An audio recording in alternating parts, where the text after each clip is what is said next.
A player that I might say that he's the first one to admit this, Ted Lindsay probably was one of the most hated players in the National Hockey League. But every franchise in the National Hockey League would have given their right arm for Ted Lindsay, to have him on our side.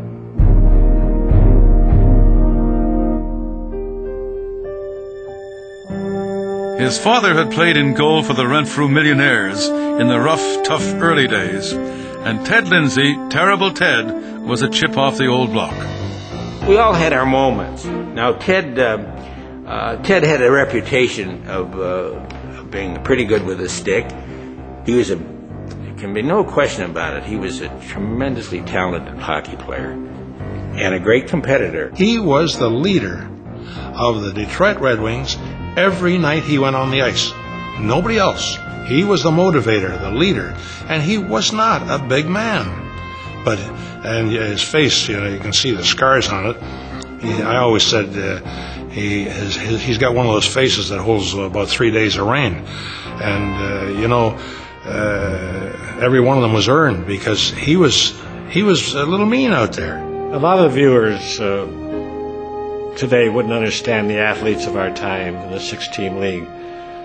And I'm speaking of my profession.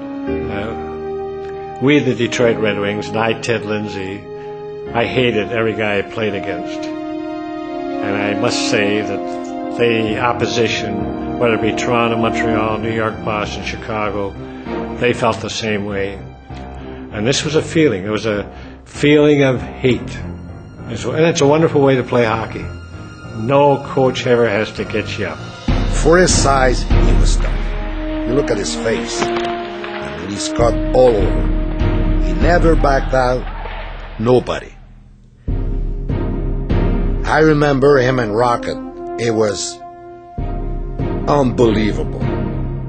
Rocket used to hate his guts, to the last degree.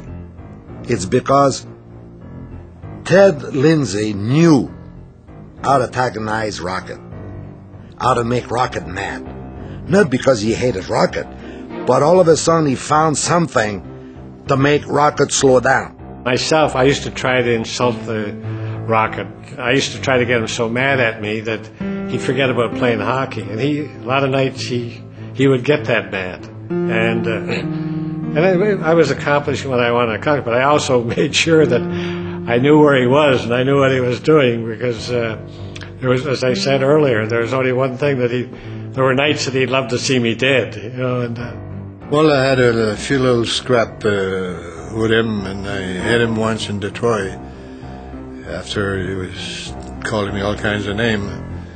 And after I hit him, he didn't bother me anymore.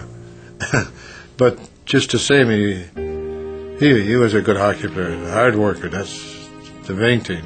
That I enjoy watch a guy like that, no doubt about that. But I didn't enjoy to play against him. Ted Lindsay, every building that he went, they hated his guts. Because you know what? When somebody hates your guts, it's because you're a good player, you're a dangerous player, you're very important for your team, and they're trying to do something to you to slow you down. And that's the reputation of Ted Lindsay got. For his size, he never backed out of nobody. Nobody I can recall. He would fight anybody. He would give you body checks sometimes. They were not always clean, but that was Terrible Ted Lindsay. That was his style. And he could put the puck in the net, and he could shoot, and he could skate. The one thing that I always do know, I never got booed at Olympia, which was our home building, but I got booed on the road all the time. So all that did was just with like an adrenaline, because I knew I was doing my job right. If I was getting cheered on the road, then I know I was doing my job wrong. Ted Lindsay was one of those guys that was a feisty player on the ice. He gave it 100% all the time, and likely one of the great left wingers, if not the best left winger of them all. When he was playing with Howe and Abel, that was a line. That was a great line, and Ted Lindsay was an integral part of that. Ted Lindsay, who'd retire as the league's highest-scoring left winger, was always a battler. But he was traded to Chicago by the fiery Jack Adams, who accused him of being a troublemaker. Lindsay's crime had been trying to organize a players' association to loosen the owner's grip over the players. The association was formed for the benefit of hockey, for the betterment of hockey, for the fairness of hockey. You have to have a boss, you have to have an owner, you have to have rules and regulations. I understand that. But they didn't think that we were smart enough. They thought we were all dummies. And maybe that's our fault. Maybe we've let them believe that all these years. None of us would ever do anything to hurt our game. We only wanted to complement our game. But that they couldn't understand. I never thought about, worried about what people thought of me.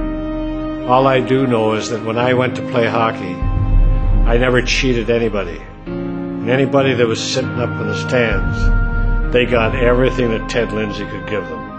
Now, there were some nights, maybe, I didn't have my skates on the right feet, but it was still the best that Ted Lindsay could give that night. I never cheated a fan, and I never ran away from anything that was my responsibility. And hopefully I was an influence to our organization and to my teammates. That's all that would ever matter to me.